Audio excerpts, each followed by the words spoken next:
You tell these stories of you at Google X, and maybe we just take a minute here and like you saw things most people would never see, Mo. And like Absolutely. that's why you don't hint on it too much in the book, but that's why I'm listening a little closer than I might to other people because I mean, you were steeped in this world for a long time. 100%. You also Yeah. understand the ethos of the world, of scientists, of coders, of anybody on the cutting edge of innovation, and how it can be such an intoxicating thing to want to solve these It is. problems that come on, humans from the beginning of time have wanted to create a machine that becomes smarter than us. It's the ultimate human fantasy.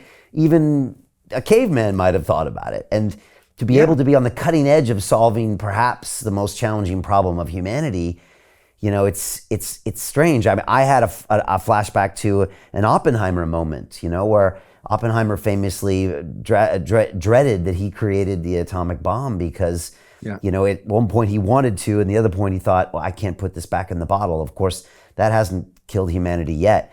But can you just talk a little bit about what it was like being in Google X, seeing some of the things you saw, and then is that also why you left? Oh. 100%. I mean, there are two sides to people who worked on AI. To start with, I think we need to acknowledge that nobody wakes up in the morning and goes like, I'm going to screw up today and make everything awful. Okay. Everyone wakes up in the morning and does something that they believe is the best thing to do. And sadly, a school shooter wakes up in the morning and goes like, I'm going to go to school and shoot people today because it's a good idea. I think it's a good idea. I have a good logic in my mind, why I should do this. And it's from a school shooter to people who are waging wars on other nations. They have a good logic in their mind while they're doing it. Now, there are two sides of developers. One of them you'll see in, when I say developers, I mean developers, organizations, everyone, the whole team. One is what you saw in the Social Dilemma, the documentary, if you've seen that. And the other is what you would see in an incredibly scary video by an AI researcher, a very renowned AI researcher called Hugo de Garis. It's called Singularity or Bust, which you can find on YouTube. Let's talk about the Social Dilemma first. So when I joined Google, I joined in 2007, and I was vice president of emerging markets. I was assigned the responsibility that, to me, I think, and honestly, truly in my heart, believe that I was blessed and honored to have that opportunity to change the lives of 4 billion people or more.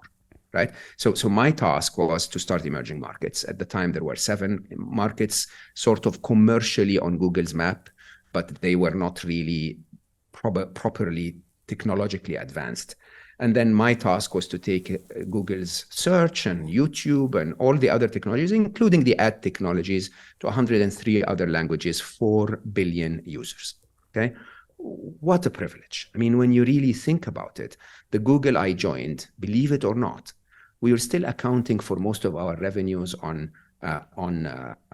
Excel. I had probably 27, 28 reviews with Larry Page when he was our CEO.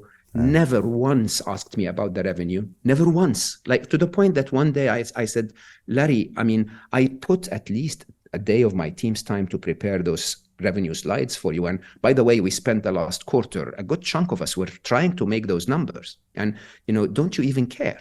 And he looked at me in a very typical Larry way and said, well, Mo, if we create great products and they're solving problems and helping people improve their life, you guys at the business will find a way to make money. Okay.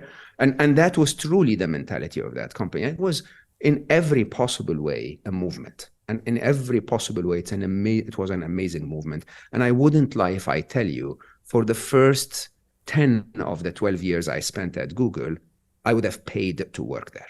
I was capable to pay to work there, and I would have definitely paid to work there. Until something happens. Something happens when you're in the market, when you have quarterly targets, when you grow. So we were accounting on Excel, but you can't account for $80 billion on Excel. So you have to bring in, proper general ledgers and, ERP, and you have to bring in CRM, and you have to bring in the bureaucrats, right? Which, by the way, is not a bad job. It's just a job of someone who doesn't want to break any rules.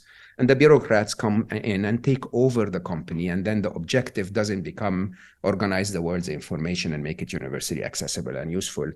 Like I promise you, we all believed. It was the only reason we woke up in the morning. The word "don't be evil" was mentioned more than the word "how much money this will make for us." Okay? And then suddenly you have to report to the street every quarter, and you are over flooded with bureaucrats that care more about guardrails and revenues and so on and so forth, that you no longer are able to do anything. And then suddenly the tech becomes not for us, but more against us. Okay.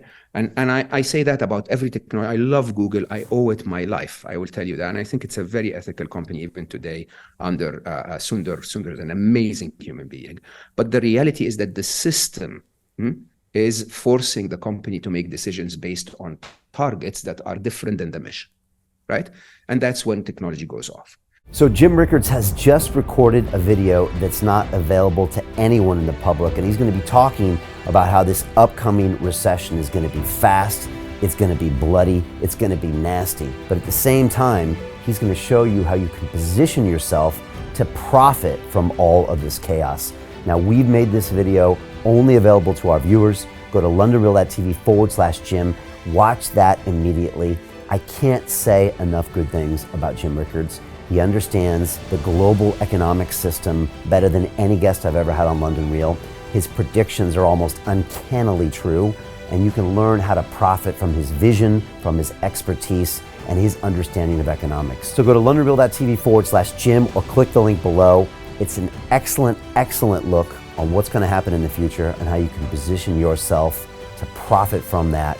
Jim is one of the best in the business, one of my favorite guests on London Real, and he's very, very good at predicting the future and showing us all to profit from it. So click the link, and I hope you enjoy.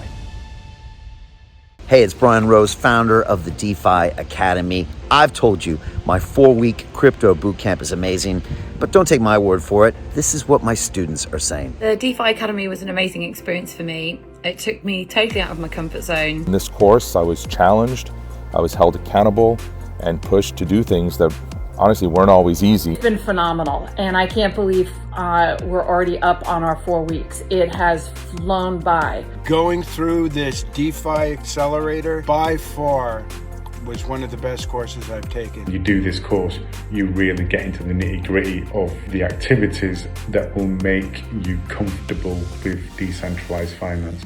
Thank you so much to Brian and everyone at London Real and the DeFi Academy for even putting together an amazing course like this. Anybody else that wants to do it, please sign up. It is well worth the money.